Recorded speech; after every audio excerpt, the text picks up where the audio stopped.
We waste no time. Get your right to punches flying. Two veteran super middleweights going to open up Friday night fights. Anthony Hanshaw taking on Philly's Farah Ennis. And there is Anthony Hanshaw, now 35 years old, fighting out of North Carolina. 6 foot, came in just under 170, 23-2-2 with 14 knockouts. As for those 2 losses, well, familiar names.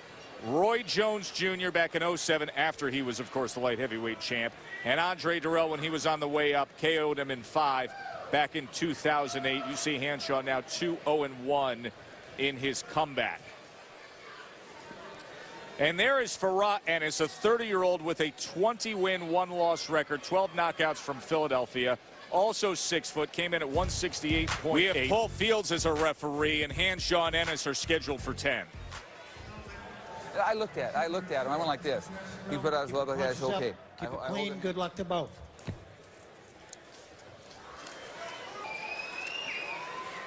Well, Joe, Hanshaw was a 2-time national amateur champion quite a few years ago. 2000 U.S. national amateur champ, 1998 national Golden Glove champion. A lot of amateur fights. Usually that's a good thing. In this case, I think it's a bad thing. He had wins against Kelly Pavlik, Sergio Mora, Saku Powell during that run as an outstanding amateur. Yeah, the reason why I think that it might be a bad thing that he had a lot of amateur fights is that Hanshaw had 300. And that's a lot of amateur fights, 300 of them.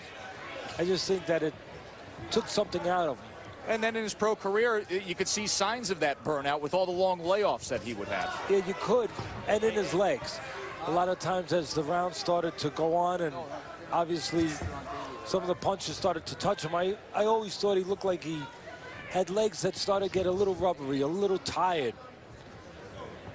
And that can be the wear and tear from too many punches in the pro career, but definitely too many amateur fights and punches in the amateur career. We'll see if the rest has done him good.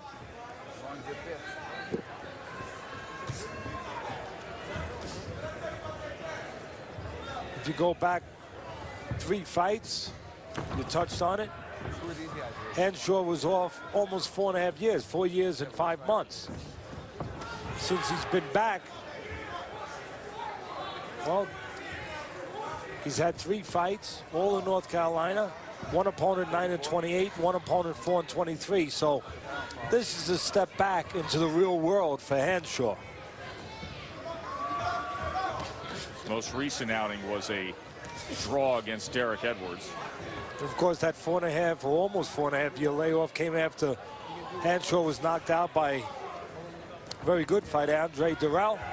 Hanshaw himself said that he just didn't want to do it anymore. He hung it up. And he's back now. See if he's rejuvenated. I would make a rope out of it. Ennis is a careful fighter. Very conservative. Thinks twice before he does something. Doesn't waste anything. I'm sure some people would actually like to see him waste a little something. Waste some punches. In other words, move his hands a little bit more. It's been 10.5 months since Ennis been in the ring.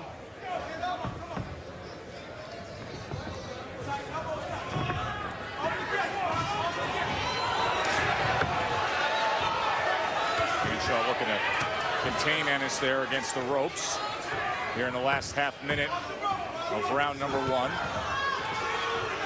to slip that right uppercut in after throwing that punch to the body.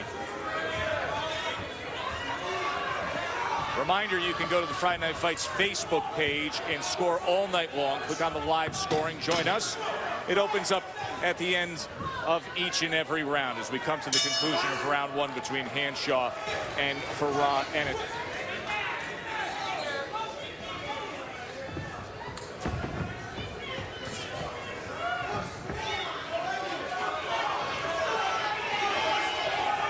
Ennis throws punches like he's paying for them. No doubt. And he's fueled. 2 thrown on the inside there before retreating. And now Hanshaw takes a step forward, landed a left hook, and the right hand got in the mix. mix there with Ennis against the ropes, now trying to fight his way off of it. As Hanshaw scores with another short left and a right uppercut on the inside. A chopping right hand, goes to the body with the left, and a series of punches up top. Nothing fancy. Ennis laying on the ropes, not doing much. Hanshaw comes forward, keeps him on the ropes. Most consistent work we've seen tonight by either man. Short right hand by Ennis. Again, Ennis gives you all those opportunities to grab big spots of rounds, and Hanshaw just grabbed one. Better action here at the end of 5.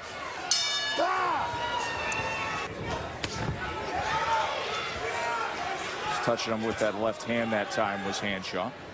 See how Hanshaw just a moment ago stepped out, stepped in, no problem, scored a little bit. That tells me all I need to know about what Ennis is not doing. Definitely not using his jab. You can't go in and out that easily, that untouched, like Hanshaw did if the other guy's using the jab. Let's look at the scorecards, both Teddy's and the viewer scorecard. 48-47 Hanshaw taking the last 2 rounds. And 3 rounds to 2 Hanshaw, according to the viewers at home. Of course, you can join in on Facebook and click on live really, scoring. you never hear people do that. Right. But I would have them box some 2-minute rounds, even some minute-and-a-half rounds, and make him be active during those 2 minutes, those minute and a half, to get him to move his hands more, to get him to be more offensive-minded. Because you can see right here, the one problem Ennis has is just the offense. It's far too much pacing. Too much pacing. You Exactly. know, again, you go a 4-minute round, you go a 3-minute round, you go a 5-minute round. It's to get a guy's condition up. But I would be putting him in the ring, in the gym, 2-minute rounds, just to get his offensive output up, to get him to be busy for those 2 minutes. Now a sustained attack from Hanshaw.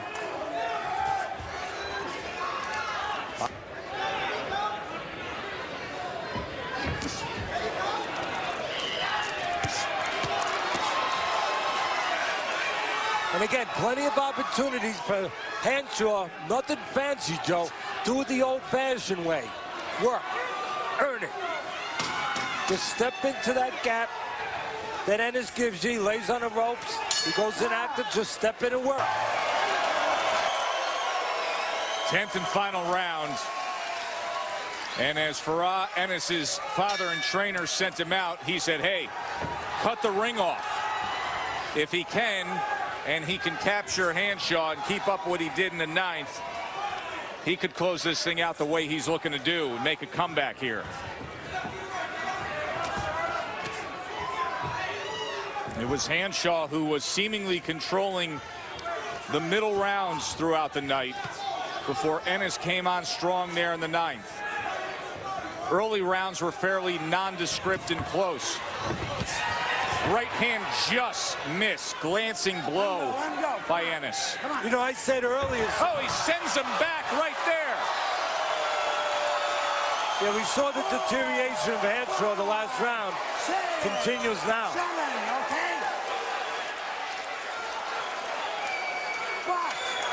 Hard to have steady legs. Like I said at the beginning of this fight, when you've had 300 amateur fights and a lot of tough rounds and a lot of punches in the pros. So a knockdown scored here in round number 10 by Farah Ennis.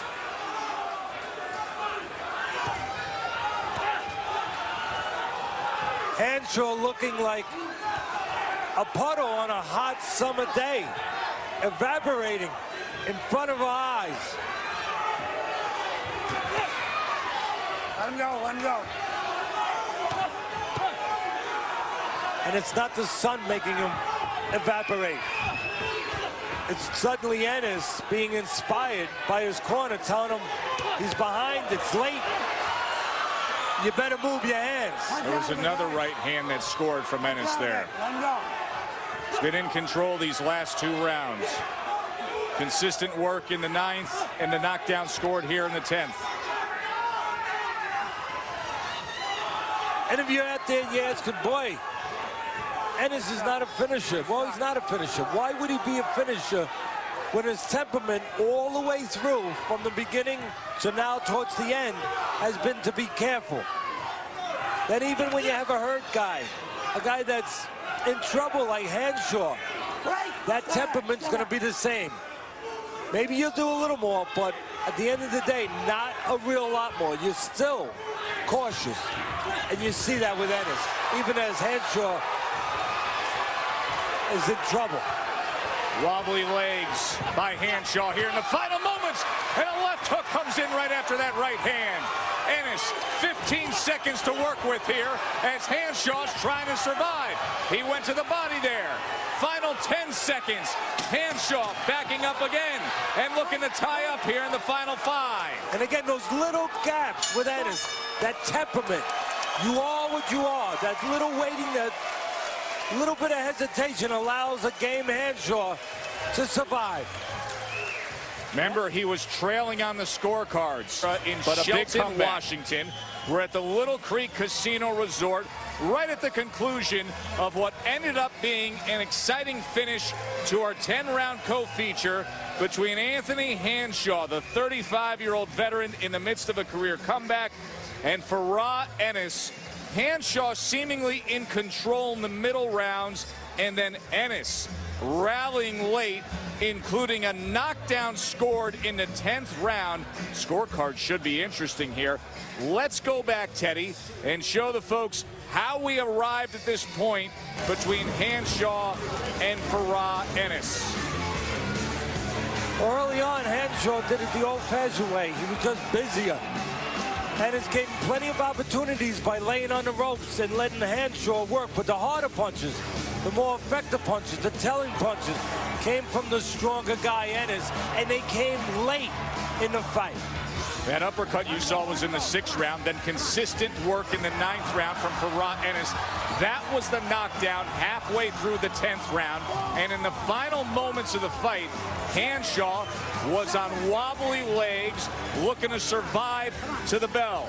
That right hand there, not a cleanest punch, pushed him a little bit, but it got things going in the direction for Farah Ennis. The question is, was that late rally enough? Early rounds, tough to judge. Middle rounds favored Hanshaw, and then the late rally by Farah Ennis. Let's see which way it goes. For that, we send it up to Barry Egan. Ladies and gentlemen, how about a big round of applause for these two valiant warriors? Shelton, to the scorecards we go. Judge Perry scores the bout 95 to 94. Judges Walton and Krebs score the bout 96 to 93 for the winner. By unanimous decision, out of Philadelphia, Pennsylvania, Farah Quiet Storm Ennis. Well, I think they got it right.